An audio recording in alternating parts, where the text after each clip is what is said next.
ലോക്സഭാ തെരഞ്ഞെടുപ്പിന് ചൂടേറുമ്പോൾ ഇടുക്കിയിൽ ഏറ്റവുമധികം ശ്രദ്ധ നേടുന്ന വിഷയങ്ങളാണ് ഭൂപ്രശ്നങ്ങളും വന്യജീവി ആക്രമണവും. വിവിധ മുന്നണികൾ ഈ വിഷയത്തിൽ നിലപാട് അറിയിക്കുകയും പരിഹാരം കണ്ടെത്തുമെന്ന വാഗ്ദാനം മുന്നോട്ട് വയ്ക്കുകയും ചെയ്തിരുന്നു. എന്നാൽ പതിയെ സ്ഥാനാർത്ഥികൾക്കും മുന്നണികൾക്കുമെതിരെയുള്ള വാക്പോരിലേക്ക് പ്രചാരണം മാറി. ഇടുക്കിയിലെ പ്രധാന ജനകീയ പ്രശ്നങ്ങളുടെ പ്രാധാന്യം ഇതോടെ നഷ്ടമായി. തുടർന്നാണ് കർഷക സംഘടനകൾ തങ്ങളുടെ നിലപാട് വ്യക്തമാക്കിയത്.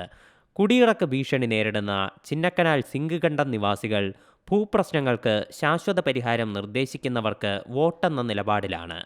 വിവിധ സ്ഥാനാർത്ഥികളുമായി ചർച്ച നടത്തി കൃത്യമായ പരിഹാരമാർഗം നിർദ്ദേശിക്കുന്നവർക്ക് വോട്ട് രേഖപ്പെടുത്താനാണ് ഇവരുടെ തീരുമാനം.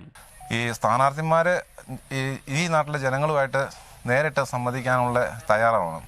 അവർ തരുന്ന ഉറപ്പ് ഞങ്ങൾക്ക് ഈ വന്യമൃഗശല്യത്തിൽ നിന്നും കരകയറ്റാൻ പറ്റുമെന്നുള്ള ഉറപ്പ് തരുന്ന ഏത് സ്ഥാനാർത്ഥിമാരാണോ ആ സ്ഥാനാർത്ഥിമാരായിരിക്കണം ഇവിടെ ജയിക്കേണ്ടത് എന്നുള്ള തീരുമാനം ഞങ്ങൾ അത് കഴിഞ്ഞതിന് ശേഷം എടുക്കും. ജില്ലയിൽ കാട്ടാന ശല്യം ഏറ്റവും രൂക്ഷമായ സിങ്കുകണ്ടം, BL റാം, പന്നിയാർ 301 മേഖലകളിലെ വന്യമൃഗശല്യത്തിന് പരിഹാരവും കർഷകർ ആവശ്യപ്പെടുന്നുണ്ട്. ഈ 1.5 വർഷത്തിനിടയ്ക്കും ഈ കൃഷിക്കാർക്ക് യാതൊരുവിധ തീരുമാനം ഇതുവരെ ഉണ്ടായിട്ടില്ല എന്നുള്ള ഒരു ദയനീയ സത്യമുണ്ട്. ഈ മേഖലയിലുള്ള ആളുകളെല്ലാം കുടിയേറ്റ കർഷകരാണ്. പുറമേ ഉള്ളവരെല്ലാവരും പറയുന്നത് ഇത് കയ്യേറ്റ ഭൂമിയാണ്, ഇവിടെയുള്ള ആളുകളെല്ലാം കയ്യേറ്റക്കാരാണ് എന്നുള്ള നിലപാടിലാണ് ഇപ്പോഴും ഗവൺമെൻറ് അടക്കമുള്ള ഉദ്യോഗസ്ഥന്മാരടക്കമുള്ള എല്ലാവരും ആ ഒരു മനക്കോട്ട് അങ്ങനെയാണ്. ആ രീതിയിലാണ് ഞങ്ങളെ കയ്യേറ്റക്കാരാക്കി ഇവിടെ ചിത്രീകരിക്കുന്നത്.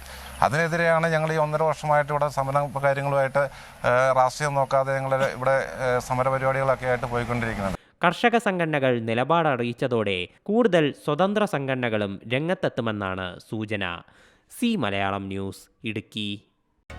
പുതിയ വാർത്തകളും വിശേഷങ്ങളും ഇനി വിരൽ തുമ്പിൽ. എല്ലാ ഡിജിറ്റൽ പ്ലാറ്റ്ഫോമുകളിലും ഇപ്പോൾ മലയാളം ന്യൂസ് ലഭ്യം.